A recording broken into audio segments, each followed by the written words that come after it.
chaque année, le recensement depuis 2004 a lieu de deux manières différentes selon la taille des communes. Donc, dans les communes de moins de 10 000 habitants, il y a un recensement tous les 5 ans, ce qu'on appelle un recensement exhaustif, c'est-à-dire que tous les logements sont recensés. Et dans les communes de plus de 10 000 habitants, là, c'est un recensement par sondage, c'est-à-dire qu'un certain nombre d'adresses sont tirées et donc on recense les habitants de ces logements. Alors, donc c'est ce qui permet de chaque année donc de définir les populations légales, et c'est la raison pour laquelle au 1er janvier de chaque année, les communes reçoivent leur population légale, leur population municipale et leur population totale. Donc cette année, pour des raisons sanitaires comme vous le savez, le recensement 2021 n'aura pas lieu. Mais par ailleurs, l'INSEE s'engage à sortir les populations légales au 1er janvier 2022, c'est-à-dire que pour les communes donc de plus de 10 000 habitants, le nombre, en fait, la population se calcule en fonction du nombre moyen de personnes par logement. Donc ça, ce qu'on appelle le répertoire d'immeubles localisés que les communes, sur lesquels les communes travaillent en collaboration avec l'INSEE, on aura toujours cette population qui pourra être calculée. Pour les communes donc de moins de 10 000 habitants, ça sera une nouvelle extrapolation, c'est-à-dire qu'on va utiliser la taxe d'habitation pour poursuivre la tendance donc, de la dernière année, ce qui fera qu'on pourra sortir également des populations légales au 1er janvier 2002. Donc c'est une situation exceptionnelle, c'est une situation qui a été donc cette suppression du recensement évidemment a été en concertation avec des associations d'élus, avec la Commission nationale d'évaluation du recensement. Ça n'a pas été pris seul, enfin l'INSEE n'a pas pris seul cette décision d'annuler ce recensement. Comme vous le savez, la région Auvergne-Rhône-Alpes est une des régions les plus dynamiques en croissance démographique. On est 4e région après la Corse, les Pays de Loire et l'Occitanie.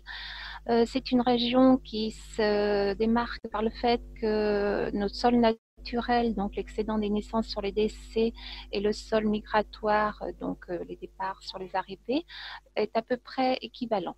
Alors par ailleurs, on voit que la Haute-Savoie, donc le département de Haute-Savoie, est un des départements dans le top, on va dire 10 des départements qui a une plus forte croissance démographique. Et la Haute-Savoie, elle a donc un taux de croissance de 1,2, alors que sur la région Rhône-Alpes, nous sommes à 0,6, et est portée par son sol naturel et son sol migratoire à peu près aussi de la même façon. Donc en fait, ce qu'on peut dire, c'est que cette région Savoie-Haute-Savoie, c'est un axe qui est entre Lyon et Genève, et on voit qu'il y a une très forte progression démographique sur cet axe-là. Alors pour plusieurs raisons, déjà que Genève et Lyon sont deux grosses métropoles qui attirent de la population et qui s'irradient le long de cet axe. Voilà, Genève est quand même attire énormément de personnes, et de fait, on s'aperçoit qu'il y a la communauté de communes du Genevois a une augmentation de plus 3,5%, et avec un sol migratoire de 2,7%. Donc il y a vraiment une attirance du côté de Genève. Et depuis déjà certaines années, la Haute-Savoie, je dirais que depuis, bon, parce que vous savez qu'on travaille sur des millésimes de 5 ans, mais sur 10 ans, en fait, on a toujours cette progression de la population à Haute-Savoie qui est très forte, et notamment sur cette zone attractive de Genève. Alors il y a aussi l'Ain, mais on ne sait pas, qui est très touché aussi très touché, qui bénéficie de cette attraction de Genève sur le canton, enfin vers Gex, la commune de Gex, et les communes qui entourent Gex. C'est pas forcément une population plus vieillissante. J'ai regardé un peu les chiffres. Ce sont des actifs, des jeunes familles qui viennent s'installer donc en Haute-Savoie. En Savoie, on a peut-être un peu plus de personnes plus âgées, des retraités qui viendraient s'installer.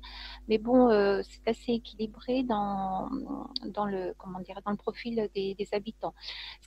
Quand il y a vraiment de l'attractivité, quand il y a de l'emploi, en fait, quand on dit que les des zones d'emploi sont un peu locomotives et les habitants viennent s'y installer. Donc on trouve souvent des jeunes familles qui viennent s'installer pour l'emploi. Alors on a toujours certaines régions, enfin certaines communes où les jeunes étudiants vont partir dans les métropoles comme Lyon, comme enfin, d'autres pôles universitaires. Donc on a toujours un déficit parfois de population de ces étudiants pour certaines communes, mais voilà, puisque ce sont des grandes métropoles, il y a une attractivité très forte, et d'où ce sol naturel et migratoire fort par rapport à celui de la France.